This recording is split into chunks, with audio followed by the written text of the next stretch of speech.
espero que todos estejam bem, muitíssimo bem, porque eu estou muito feliz em estar aqui com vocês. Sou eu, Diana, professora de língua portuguesa do 9º ano. Olhinho um pouquinho puxado, cabelo preto na altura do ombro, pele parda, 1,63 de altura. Vamos à nossa aula? Nossa aula de hoje é sobre conto, o gênero textual conto. E o que vamos trabalhar com conto? Simplesmente os aspectos descritivos dos personagens, tempo e espaço. Vamos a eles? Antes, vamos saber ou relembrar o que é um conto. É um gênero narrativo com enredo curto. Os personagens vivem a situação em um tempo e um espaço. É marcado por um conflito, um clímax e um desfecho. Ou seja, ele é bem reduzido, ele é muito mais simples do que um romance, por exemplo. Ok? Ainda no que diz respeito ao que é um conto, pode apresentar os 3 tipos de narradores. Bora lá. O narrador observador, que é aquele que senta e observa a cena e conta do seu ponto de vista. O narrador personagem, que é aquele que participa da história e ele conta essa história que ele vive. E o narrador onisciente, que é uma espécie de deus da história que sabe o que se passa na mente dos personagens, sabe o que os personagens estão sentindo, sabe até o que eles vão fazer. Então, ele tem consciência e onisciência de tudo. É um todo-poderoso das histórias. Tipos de conto. Tem o conto de terror, o conto de suspense, o conto de fadas, contos maravilhosos, contos de humor, de mistério e de enigma. Fala aí para mim qual é o conto que você quer que eu trabalhe da próxima aula. Na próxima aula, a partir do conto que você sugerir, da temática, eu vou trabalhar. Faça a sugestão para a gente, tá joia? Dentro do aspecto descritivo, nós temos características dos personagens. A física, a altura, o biotipo, cor da pele, cabelo, olhos, tipos de vestimenta. Então, a característica física, aquela no conto você encontra bem detalhada sobre características, como o sujeito está, como o personagem se encontra, fisicamente falando. As psicológicas, que tem a ver com o humor, a conduta, o caráter, a atitude diante de certos acontecimentos. Como assim? A raiva é uma representação psicológica de um sentimento, certo? O ciúme, a inveja, o medo, o amor são todas de base psicológica, porque o amor eu manifesto conforme o meu estado emocional. O ciúme eu manifesto conforme o meu estado emocional. E o emocional é a questão psicológica do sujeito. Os sociais e econômicos, né? Os aspectos sociais e econômicos. Tipo de moradia, profissão que exerce, função na sociedade, bens que possui, poder aquisitivo, ou seja, a quantidade de dinheiro ou de bens materiais que o personagem tem. Onde ele mora, a descrição, se ele mora num casebre ou se ele mora num palácio, se ele é uma pessoa importante e influente na sociedade ou se ele é uma pessoa que para a sociedade ele não faz diferença. Aquele personagem naquela posição, essas informações dizem muito sobre o conto. Quando se trata, por exemplo, de um conto que envolve contraste entre o pobre e o rico, você vai encontrar a descrição das características físicas, da vestimenta, até dos sentimentos do pobre e do local em que ele mora, e do rico a mesma coisa, ok? Dentro do aspecto descritivo, nós temos um outro ponto que é o tempo. O tempo psicológico. A história ocorre sem uma ordem temporal. Às vezes se passa na cabeça do personagem sem uma sequência lógica. Vai e volta ao passado, vai ao futuro e volta ao presente. É como um filme que começa pelo final, ou apresenta cenas do passado para explicar acontecimentos do presente na vida do personagem. Então, o adulto tem determinado comportamento agressivo, o personagem adulto tem dentro de um conto um comportamento agressivo, só que no meado do conto você encontra informações da infância dele. Ele vai lá na infância. E aí você, leitor, entende que aquele acontecimento da infância está interferindo no comportamento agressivo dele. Ou é uma pessoa extremamente otimista e ele teve uma infância em que foi incentivado a ver as coisas sempre na ótica do positivo, a partir do positivo. De toda lição, de todo acontecimento, extrair um ponto positivo. E aí você entende por que ele é tão otimista, ok? Já no tempo cronológico, na história, os fatos seguem a linha do tempo normal.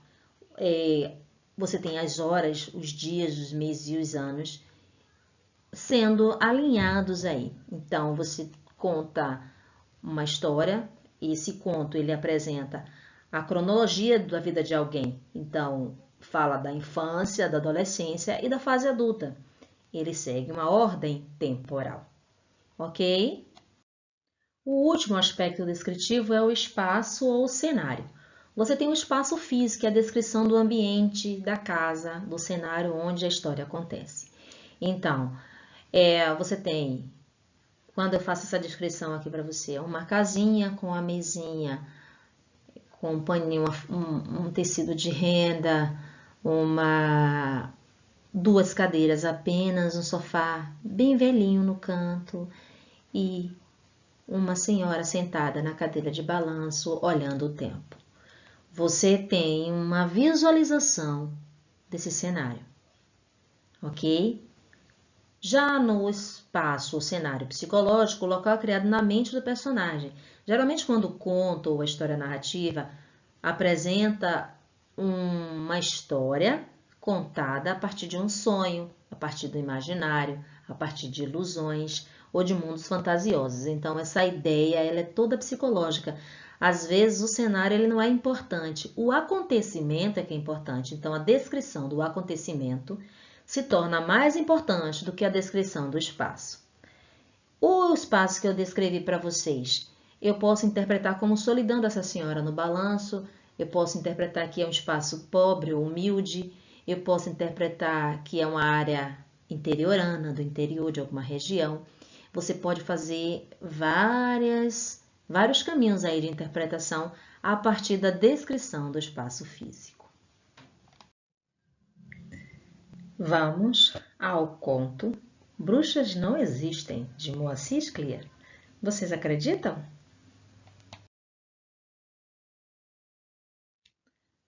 Quando eu era garoto, acreditava em bruxas, mulheres malvadas que passavam o tempo todo maquinando coisas perversas. Os meus amigos também acreditavam nisso. A prova para nós era uma mulher muito velha, uma solteirona que morava numa casinha caindo aos pedaços no fim da nossa rua. Seu nome era Ana Custódia, mas nós só a chamávamos de bruxa. Era muito feia ela, gorda, enorme, os cabelos pareciam palha. O nariz era comprido, ela tinha uma enorme verruga no queixo. E estava sempre falando sozinha. Nunca tínhamos entrado na casa, mas tínhamos a certeza de que, se fizéssemos isso, nós a encontraríamos preparando veneno num grande caldeirão. Nossa diversão predileta era incomodá-la. Volta e meia invadíamos o pequeno pátio para dali roubar frutas e quando, por acaso, a velha saía à rua para fazer compras no pequeno armazém ali perto, corríamos atrás dela gritando, bruxa, bruxa! Um dia encontramos no meio da rua um bode morto. A quem pertencera esse animal, nós não sabíamos, mas logo descobrimos o que fazer com ele. Jogá-lo na casa da bruxa. O que seria fácil, ao contrário do que sempre acontecia naquela manhã, e talvez por esquecimento, ela deixara aberta a janela da frente. Sob o comando de João Pedro, que era o nosso líder, levantamos o bicho, que era grande e pesava bastante, e com muito esforço nós o levamos até a janela. Tentamos empurrá-lo para dentro, mas aí os chifres ficaram presos na cortina. Vamos logo, gritava o João Pedro, antes que a bruxa apareça. E ela apareceu, no momento exato em que finalmente conseguimos introduzir o bode pela janela. A porta se abriu e ali estava ela, a bruxa, empunhando um cabo de vassoura. Rindo, saímos correndo. Eu, gordinho, era o último. Então aconteceu. De repente enfiei o pé num buraco e caí. De imediato senti uma dor terrível na perna e não tive dúvida, estava quebrada. Gemendo, tentei me levantar, mas não consegui. E a bruxa, caminhando com dificuldade, mas com um cabo de vassoura na mão, aproximava-se. Àquela altura, a turma estava longe, ninguém poderia me ajudar. E a mulher, sem dúvida, descarregaria em mim sua fúria. E em um momento, ela estava junto a mim, transtornada de raiva, mas aí viu a minha perna e instantaneamente mudou. Agachou-se junto a mim e começou a examiná-la com uma habilidade surpreendente. Está quebrada, disse por fim, mas podemos dar um jeito. Não se preocupe, sei fazer isso. Fui enfermeira há muitos anos, trabalhei em hospital. Confie em mim. Dividiu o cabo de vassoura em 3 pedaços e com seu cinto de pano, improvisou uma tala, imobilizando-me a perna. A dor diminuiu muito e, amparado nela, fui até minha casa. Chame a ambulância, disse a mulher à minha mãe. Sorriu. Tudo ficou bem. Levaram-me para o hospital, o médico engessou minha perna e em poucas semanas eu estava recuperado. Desde então, deixei de acreditar em bruxas. Tornei-me grande amigo de uma senhora que morava em minha rua, uma senhora muito boa que se chamava Ana Custódia. Vamos analisar os aspectos descritivos do conto? Vamos aos aspectos descritivos desse conto. O narrador personagem. Eu acreditava, eu era garoto. Então, você percebe pela marca linguística eu, pelo pronome eu, que se trata do personagem que conta a história. Você tem a situação inicial. Eu acreditava em bruxas. Então, você tem o início e você tem a marcação do personagem, tá? Toda a vivência, toda a história, ele conta em primeira pessoa, sinalizando para você, leitor, que ele vivenciou, que a lição é dele.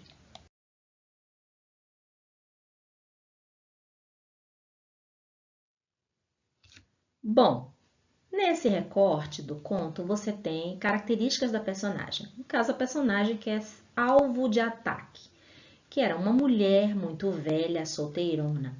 Ele descreve também que o cabelo dela era de palha, né? Geralmente a ideia tradicional de bruxa é do cabelo lá em cima, o nariz, a verruga no nariz. Toda essa construção tradicional da visão do que era uma bruxa, certo? E aí ele traz uma casinha caindo aos pedaços no fim da nossa rua. Casinha, a palavra no diminutivo é depreciativa. A palavra no diminutivo pode ser carinhosa, afetuosa, ou depreciativa, ou irônica. Ah, eu moro numa casinha ali no final da rua, uma casinha bem humilde. Esse é sentido afetuoso. Ah, ela mora numa casinha qualquer. Depreciativo, ok? Nossa, essa casinha que você chamou de palácio é irônico. Então, ele utilizou o diminutivo para desqualificar ainda mais a casa e dar ideia como as pessoas pensavam e ainda pensam da concepção de onde uma bruxa mora. Não uma casa grande e bonita, mas sim uma casa caindo aos pedaços. O que estudamos? Gênero narrativo, que é um conto com enredo curto, poucos personagens, um cenário mais delimitado. Personagens. No nosso caso, nós trabalhamos o narrador-personagem, aquele que está envolvido na história e conta a história que ele mesmo viveu. O tempo, ele pode ser cronológico ou psicológico. O espaço pode ser físico ou psicológico, está muito na ideia do imaginário do narrador ou do próprio personagem, que não deixa de ser um narrador. Ok? Então, fechamos aqui o conto, seus personagens e os elementos ou aspectos descritivos. Desafiando-se. No conto, você encontrou alguma lição? Escreva no seu caderno algumas lições que identificou na história. Pense nas lições da relação dele com os amigos, quando os amigos deixaram para trás, na ideia de perseguição da vizinha, quando ela o ajudou e a lição que ele teve no final ao desistir de chamá-la de bruxa. Pense, escreva no seu caderno e mostre a seu professor. Ok?